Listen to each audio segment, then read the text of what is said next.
IBGE revela que renda média do brasileiro atingiu o valor mais baixo em 10 anos. Comércio tem a quarta alta seguida nas vendas. Expectativa para o Dia dos Namorados deste domingo é de movimentação de 4 bilhões de reais nos shoppings. Balanço de endividamento mostra que muitos consumidores têm 4 cartões de crédito. Ucrânia admite estar perdendo a guerra para a Rússia por falta de munição. Presidente Bolsonaro diz na Cúpula das Américas que o governo faz busca incansável por desaparecidos no Amazonas. STF derruba a decisão do ministro Cássio Nunes Marques e mantém cassação do deputado Valdevan 90. E o NBA House aproxima o público das emoções dos 75 anos da Liga Norte-Americana de Basquete.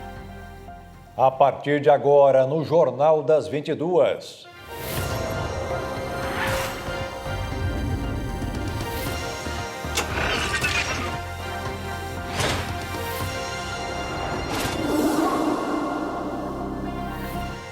Olá, boa noite. Boa noite.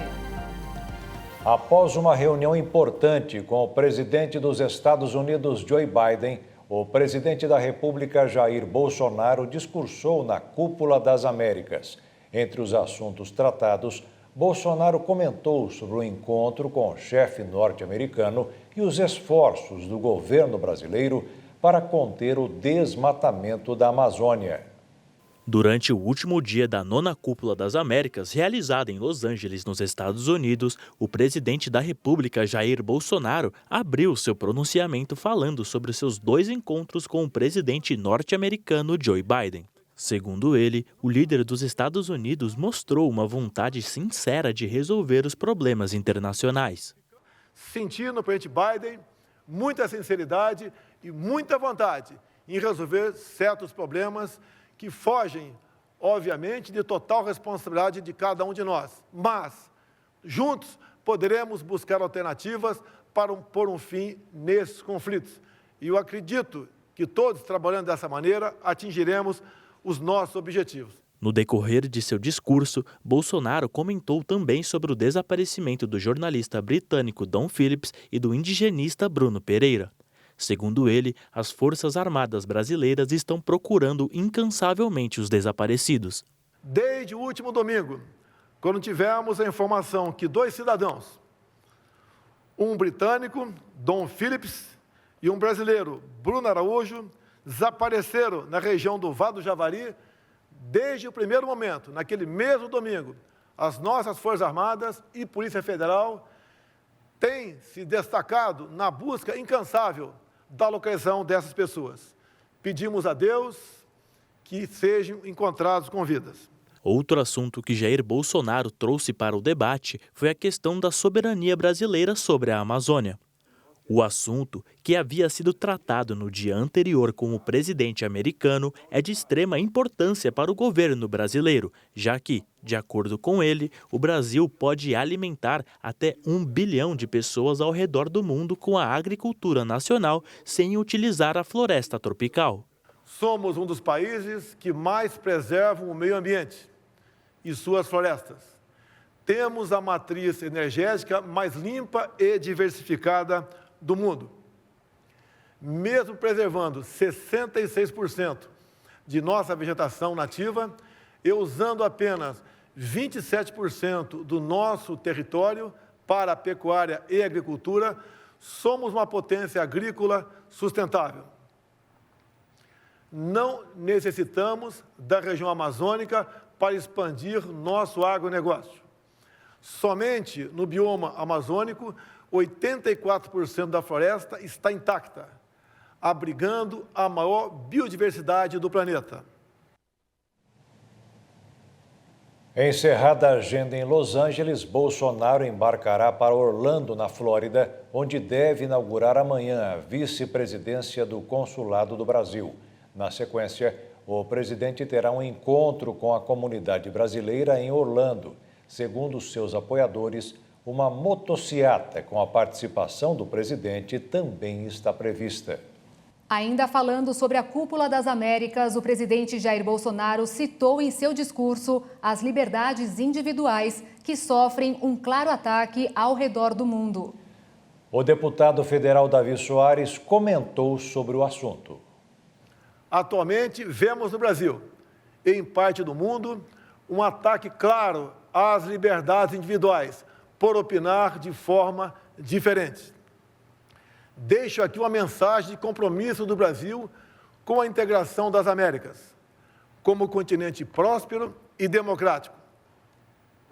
Ao longo do meu mandato, o Brasil manteve-se presente nos fóruns hemisféricos e regionais, trabalhando pela democracia, pela liberdade e pela prosperidade econômica e social. Seguindo na mesma linha do presidente da República, o deputado federal por São Paulo, Davi Soares, do União Brasil, comentou sobre a preocupação e as ameaças à liberdade, tanto de expressão quanto religiosa, que nesse momento afetam o Brasil. A declaração do presidente Jair Bolsonaro na conversa da Cúpula das Américas defendendo a liberdade religiosa parece um pouco de casuísmo, mas na verdade existe essa preocupação e existe sim de fato ameaças, seja através de, de recados jurídicos, de pessoas contestando quando uma palavra é pregada, enfim, nem sempre está se tendo liberdade para trazer a palavra de Deus naquilo que ela precisa ser feita, de forma clara, transparente e sem nenhuma objeção. O ministro Cássio Nunes Marques, do Supremo Tribunal Federal, sofreu mais uma derrota na cassação de um parlamentar. A turma do Supremo Tribunal Federal decidiu não devolver o mandato para o deputado federal Valdevan 90. A turma decidiu não acatar a decisão do ministro Nunes Marques, que suspendeu a cassação do mandato do deputado. A cassação havia sido determinada pelo Tribunal Superior Eleitoral. O deputado é acusado de abuso de poder econômico e compra de votos na eleição de 2018. Foram 3 votos contra, de Gilmar Mendes, Edson Fachin e Ricardo Lewandowski, e 2 a favor de manter o mandato do deputado, de Nunes Marques e André Mendonça. O relator, o ministro Nunes Marques, disse que o TSE inovou em sua decisão de cassar o mandato do parlamentar. E veja a seguir, a renda média do brasileiro caiu ao nível mais baixo em 10 anos. E uma pesquisa sobre endividamento revelou que muitos consumidores têm até 4 cartões de crédito para fazer compras.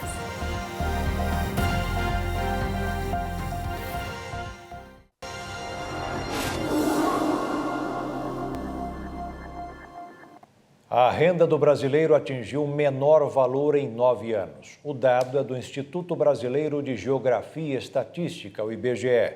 A repórter Maria Clara Leite tem mais informações.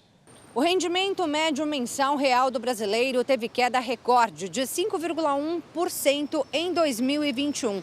Com isso, a renda do trabalhador atinge seu menor nível desde 2012. Passando de R$ 2.400 em 2020 para R$ 2.265 em 2021. O rendimento médio mensal real domiciliar per capita também caiu. A redução foi de 6,9% em 2021, passando para R$ 1.353, o menor valor da série histórica. E com tudo isso, a desigualdade também cresceu. Enquanto a população mais rica recebe quase R$ 16 mil por mês, a população mais pobre ganha em média R$ 415 mensais. Os dados são da PNAD Contínua, a pesquisa nacional por amostra de domicílios do IBGE. As vendas do comércio varejista aumentaram em abril. Foi a 4ª alta seguida e a trajetória positiva coloca o setor varejista em patamar 4% acima do período pré-pandemia.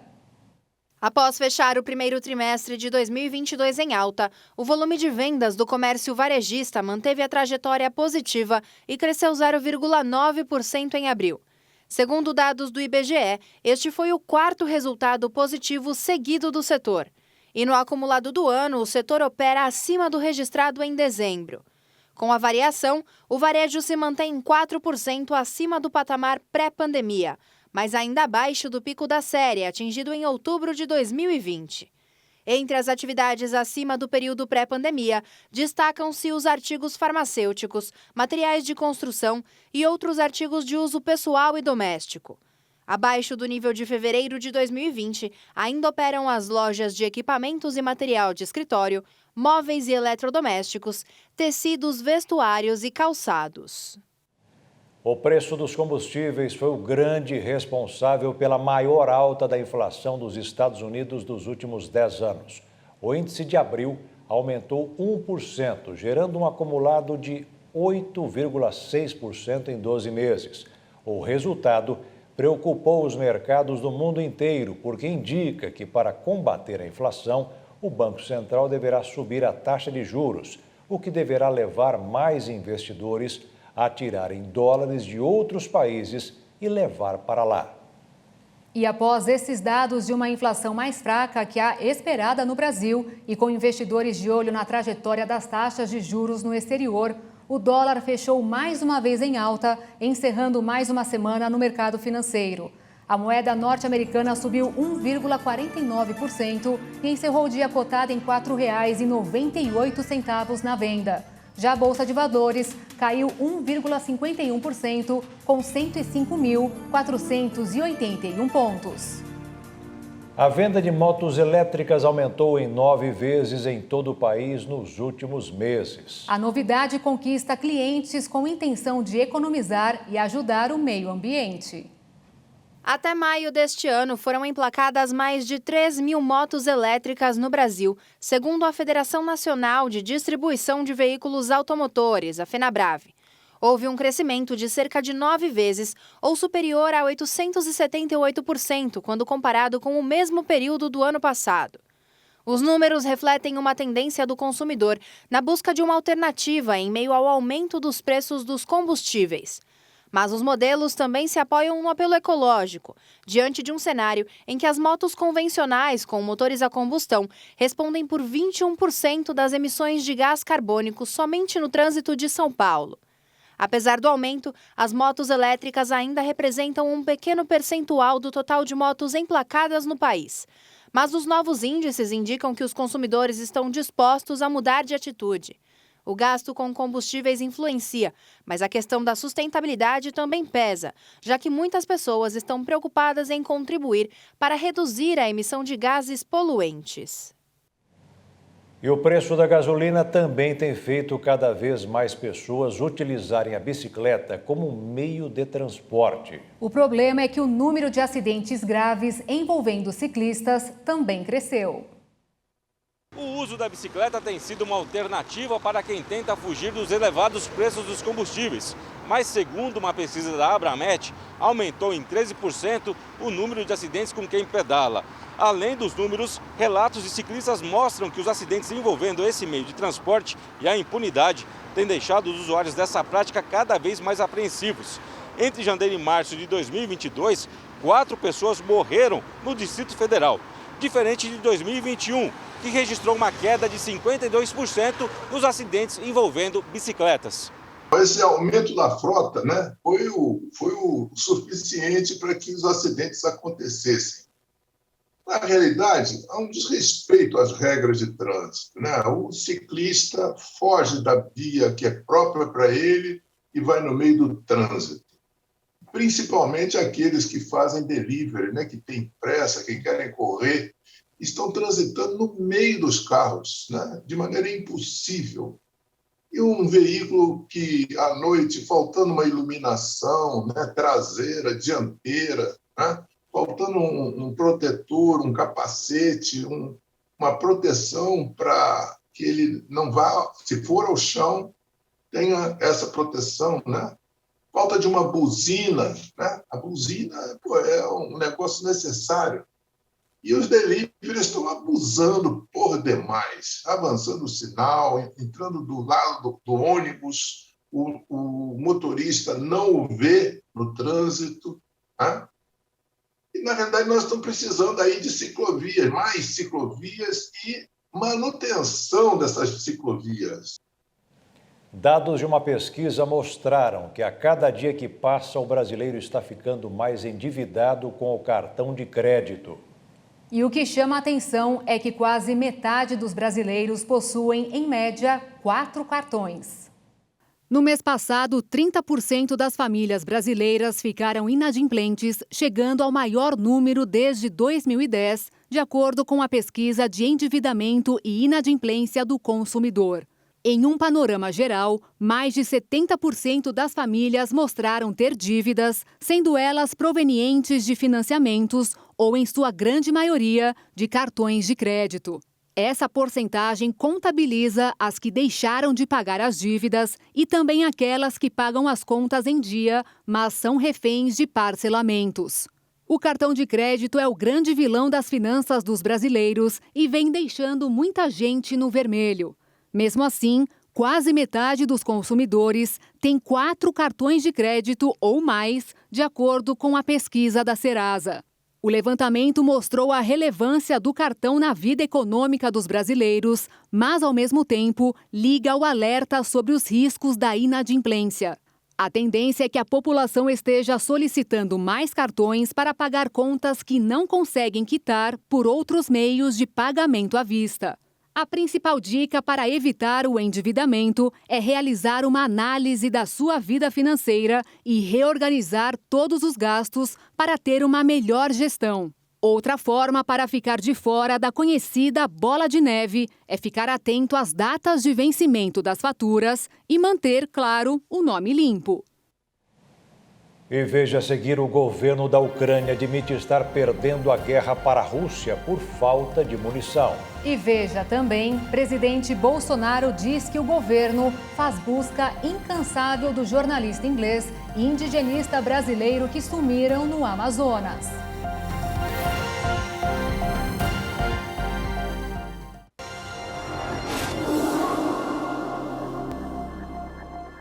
O presidente Jair Bolsonaro disse hoje que o governo está fazendo uma busca incansável pelo jornalista inglês e o indigenista brasileiro que desapareceram no último domingo no Amazonas. Hoje, a Polícia Civil de Pernambuco começou a coleta material genética para conferir se o sangue encontrado na lancha do suspeito que está detido é de um dos dois. Começou com o irmão de Bruno Araújo Pereira. Ele, o jornalista inglês e colaborador do jornal britânico The Guardian, Dom Phillips, desapareceram no Vale do Javari, no Amazonas, desde o último domingo. Eles se deslocavam da comunidade ribeirinha de São Rafael para a cidade de Atalaia do Norte, quando sumiram sem deixar vestígios. O intuito é que o material genético que será levado para Manaus seja comparado com o sangue encontrado na lancha usada por Amarildo da Costa de Oliveira, conhecido como Pelado. Ele é o principal suspeito pelo sumiço e foi detido na última quarta-feira em uma abordagem por posse de drogas e munição calibre 7,62 de uso restrito. Ele também estava portando armamento de caça.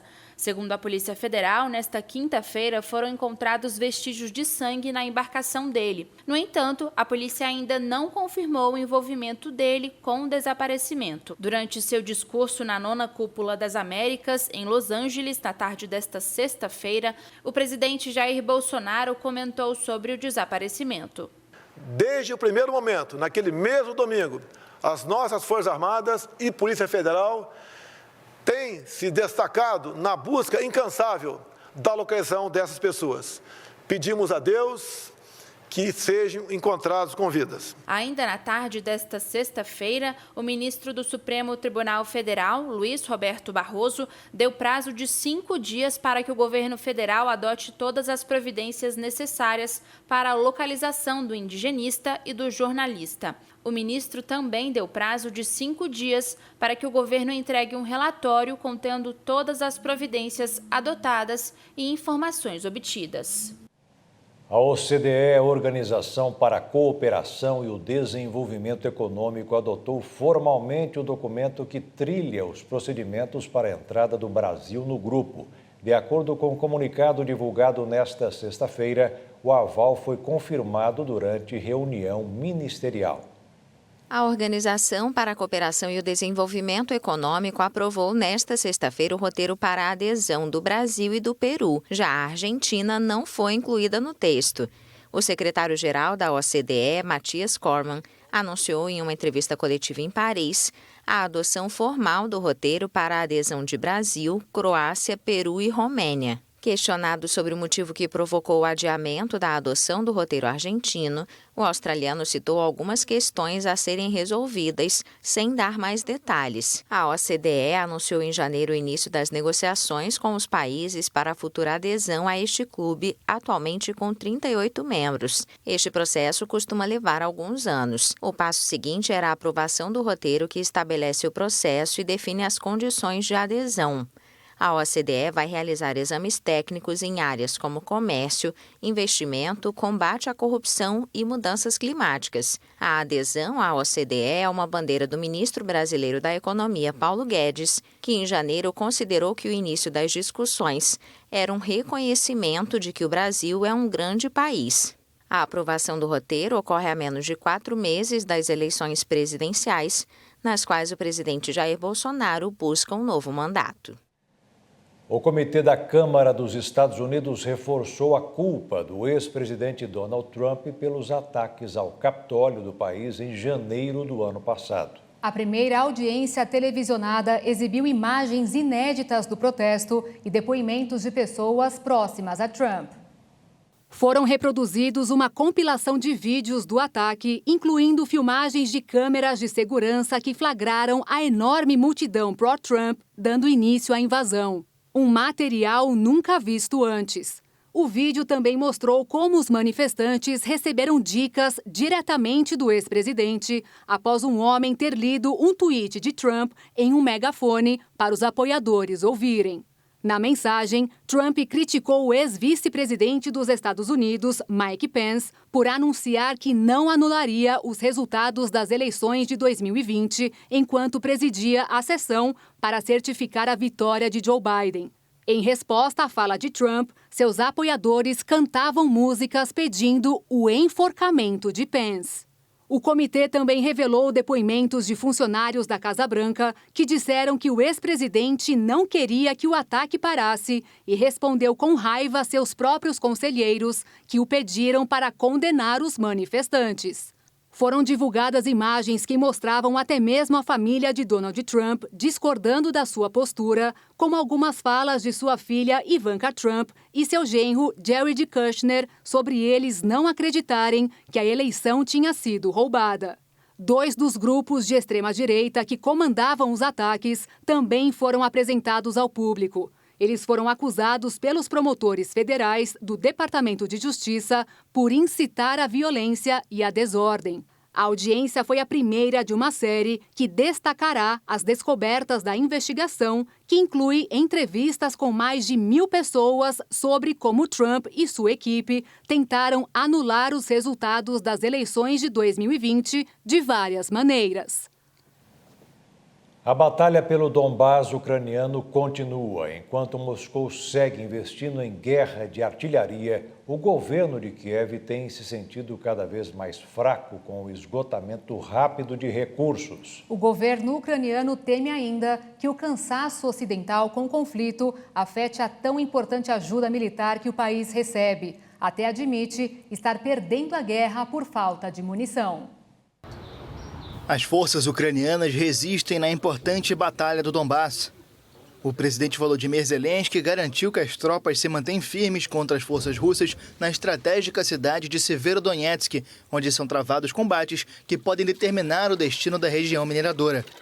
A Rússia, que repetidamente pediu aos países ocidentais que não interfiram no conflito, garantiu ter bombardeado um centro de treinamento de mercenários estrangeiros na região de Zitomir, a oeste da capital ucraniana.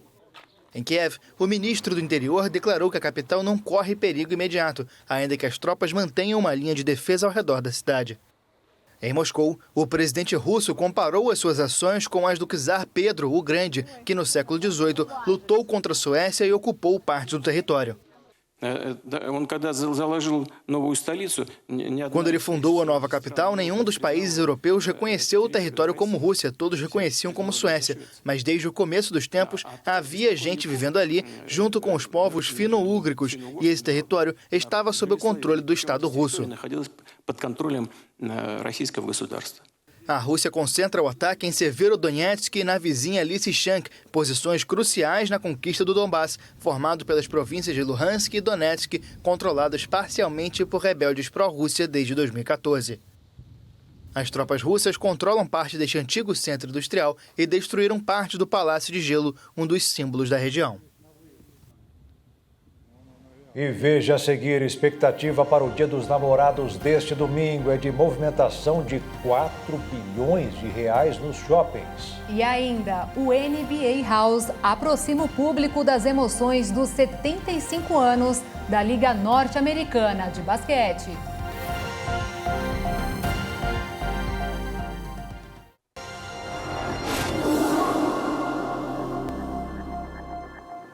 A Justiça de Alagoas limitou o valor de gastos na contratação de shows de artistas para a cidade de Viçosa e também para o estado. A determinação ocorreu por causa do cachê de R$600 mil que o cantor Wesley Safadão receberia para se apresentar no município, que inclusive já foi cancelado. Mas ainda cabe recurso.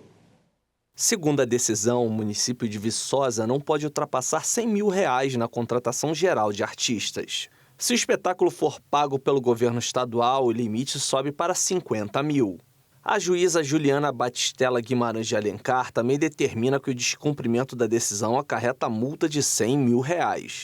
A justiça argumenta que não há justificativa para um gasto desses em shows, enquanto condições básicas de vida digna dos cidadãos não estão sendo atendidas. O documento ressalta ainda que cidades do estado também entraram em emergência devido às fortes chuvas no último mês. A decisão compara que o valor gasto no show de 1 hora de Safadão é o suficiente para pagar um mês de trabalho de cerca de 160 professores da educação básica ou 200 enfermeiros. A advogada especializada no setor cultural, Aline Akemi Freitas, afirmou que se não houve a comprovação de irregularidade na execução do orçamento ou dos processos de contratação, parece que a limitação dos cachês representa interferência do judiciário na atuação dos poderes executivo estadual e municipal. Segundo ela, se a lei orçamentária aprovada pelo Legislativo previa o gasto com o show, não há razão para proibição nem justificativa para limitar os cachês. Seria como a juíza dizer que o município só pode gastar X na construção de uma escola ou de uma ponte. O cancelamento do show de Safadão e a imposição de um teto para os cachês acontecem enquanto uma série de shows são investigados em pelo menos 29 municípios do Brasil, que começou após o sertanejo Zé Neto criticar a cantora Anitta e fazer um discurso contra a Lei Rouanet, o que motivou uma série de denúncias de cachês pagos com verbas das prefeituras. Como, por exemplo, dos shows de Gustavo Lima pelo Brasil, que chegam a custar R$1 milhão. Mais de 20 dias se passaram do atentado que causou a morte do prefeito de Pedro Juan Cabaleiro, José Carlos Acevedo, e até agora o crime não foi esclarecido. A família que faz oposição ao presidente Mário Abdo Benítez e comanda por quase 3 décadas a política na cidade, que fica na fronteira do Paraguai com o Brasil, já havia sido vítima anteriormente de outros 4 atentados. Vamos conferir mais detalhes com os enviados especiais à fronteira, Fábio Dorta, Marcial Arruda e Wesley Weber. – 17 de maio de 2022, o prefeito de Pedro Juan Cabaleiro, José Carlos Acevedo, é vítima de uma emboscada quando saía de uma reunião com vereadores.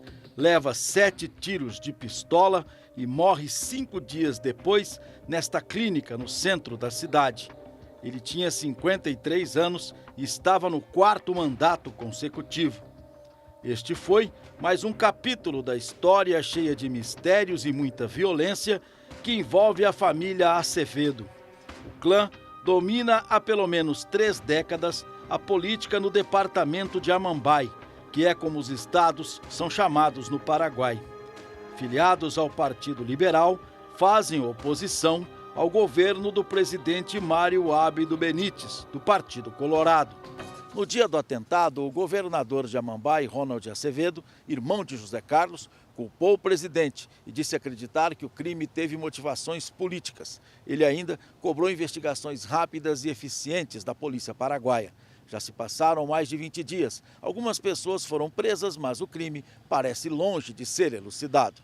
A morte do prefeito foi o 5º atentado contra a família Acevedo. Em 2010, o irmão dele, Robert, que era senador e presidente do Congresso Nacional Paraguaio, foi vítima de um atentado a tiros quando chegava em casa, em Pedro Juan Cabaleiro. Um guarda-costas e o motorista dele morreram. Em 2018, sofreu nova tentativa de assassinato. Bandidos atiraram contra o carro dele. O senador escapou ileso, mas um dos seguranças foi baleado e morreu. Robert faleceu de Covid em 2020. Em 2016, bandidos que chegaram neste veículo que aparece em câmeras de segurança jogaram uma granada na Rádio Amambai, que pertence à família Acevedo. O prédio ficou bastante danificado e uma locutora sofreu ferimentos leves. Em outubro do ano passado, uma tragédia.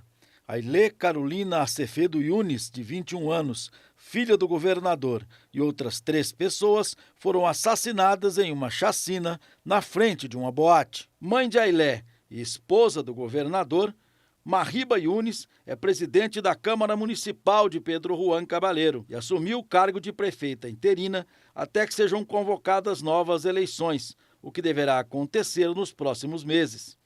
Depois de perder o cunhado e a filha, ela teme pela própria segurança e a do marido. No necesariamente hacer por mí, ¿verdad? Pero sí, si soy la próxima víctima, puede que hacer mucho daño hacia mi marido y hacia también los demás miembros de esta gran familia que es Acevedo, Quevedo. A prefeita interina reclamou da demora da polícia paraguaia em esclarecer os crimes contra a família. Inclusive, hay otras víctimas que fueron antes que mi hija. La justicia es muy lenta, sinceramente, aquí en Paraguay en ese sentido. No mesmo dia do atentado contra José Carlos, policiais foram enviados da capital, Assunção, para ajudar nas investigações e no policiamento ostensivo na extensa faixa de fronteira do Paraguai com o Brasil, por onde os autores do crime podem ter fugido. Mas até agora, os resultados práticos foram poucos. Unidades de elite das Forças de Segurança em Mato Grosso do Sul, como o DOF, Departamento de Operações de Fronteira, atuam em colaboração com as autoridades paraguaias. Mas, segundo o diretor do órgão, não é um trabalho fácil, pelas características da região, onde facções criminosas lutam pelo controle do narcotráfico, contrabando de cigarros e o tráfico de armas, entre outros crimes. É um problema cíclico de muitos anos, exige medidas complexas para solucionar esse problema. Atividade não só do Estado brasileiro, mas também do Estado paraguaio, que possa interferir definitivamente na estrutura de toda aquela sociedade. Não é somente com atividade repressiva de polícia ou atividade de segurança pública que vai resolver aquele problema ali na região. Para o secretário de Segurança Pública de Ponta Porã, os crimes que acontecem no lado paraguaio da fronteira têm repercussão também no Brasil, já que as duas cidades são separadas apenas por uma rua e a circulação é livre. Quando acontece um crime do lado paraguaio, envolvendo a autoridade do nosso município de Ponta Porã também acaba indiretamente se tornando vulnerável e atingido, né? O Zé Carlos, todo mundo sabe, prefeito de Pedro Juan Cabaleiro, assim como também houve a morte do Farido do lado brasileiro, o vereador que foi assassinado. Esses crimes realmente eles preocupam a fronteira.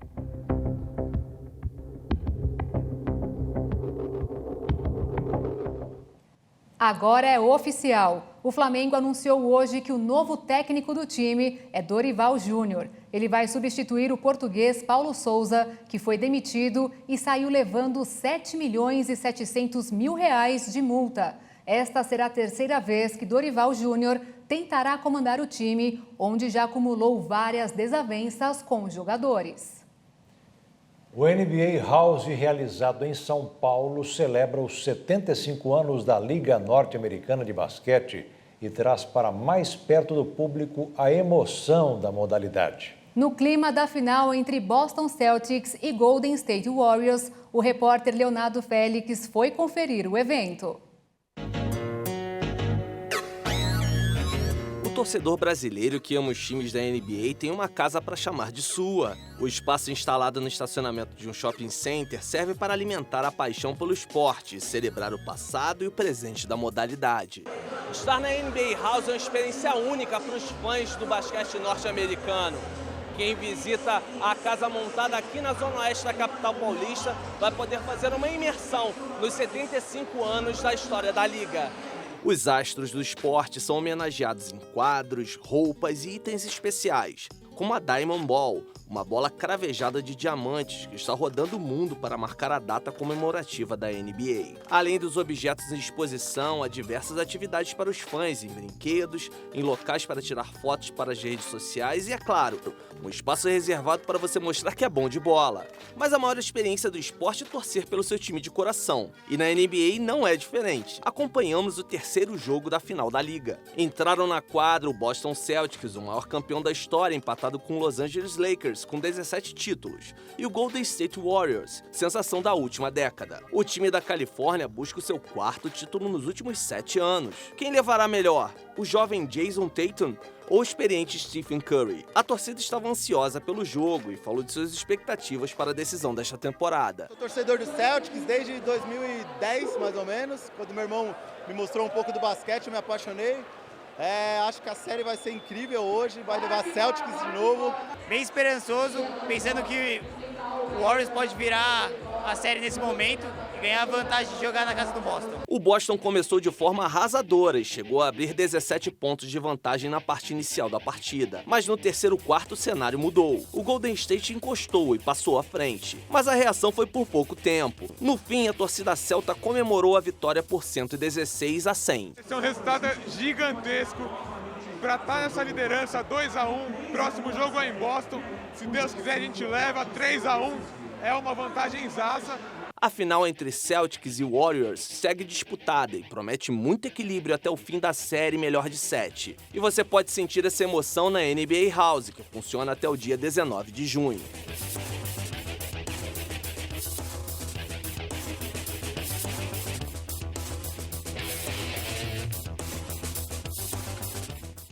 E o quarto jogo da decisão da NBA já está acontecendo em Boston. O Dia dos Namorados promete aquecer a economia. A Associação Brasileira de Shopping Centers estima que o setor movimente mais de 4 bilhões de reais até domingo. Dia dos Namorados chegando e o comércio está otimista, porque muita gente parece mesmo estar disposta a gastar para celebrar este 12 de junho. É gostoso, né? Trocar presente. E a gente tem essa tradição, Dia dos Namorados, Natal, aniversário. Nos shoppings do país, o comércio espera faturar 20% a mais este ano em relação a 2021. A conclusão é de um levantamento realizado pela Brasce com empreendedores. Entre os shoppings ouvidos pela pesquisa da Associação Brasileira dos Shopping Centers, 95% disseram ter expectativas positivas para essa data. E 67% esperam que as vendas superem o patamar pré-pandemia, com um faturamento 8% maior que em 2019. É o que espera também a Associação Brasileira de Lojistas de Shopping. Tudo indica que venha acontecer isso, não é questão de otimismo, tá? É que o Dia das Mães foi muito bom, o Dia dos Namorados está projetando para ser bom também. Então, quando essas datas maiores do varejo crescem, normalmente o varejo vai crescendo automaticamente. Outro levantamento mostra que os brasileiros pretendem gastar 74% a mais com presente neste ano.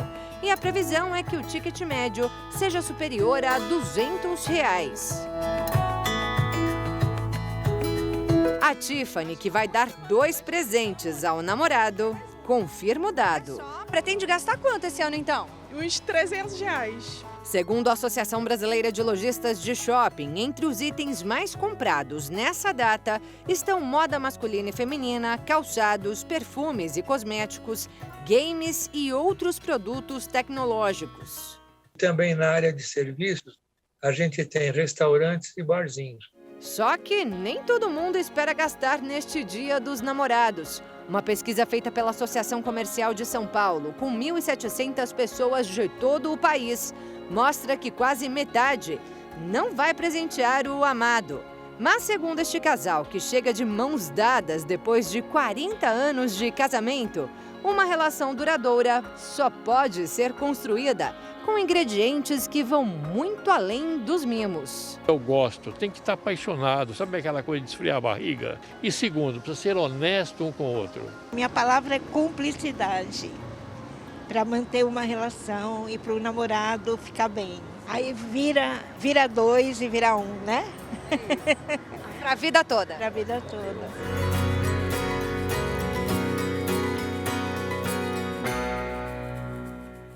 O governo federal definiu mais de 50 tipos de cirurgias como prioritárias no SUS, o Sistema Único de Saúde. A intenção do Ministério da Saúde é agilizar atendimentos e reduzir as filas. A relação das 54 cirurgias consideradas prioritárias no Sistema Único de Saúde foi publicada no Diário Oficial da União.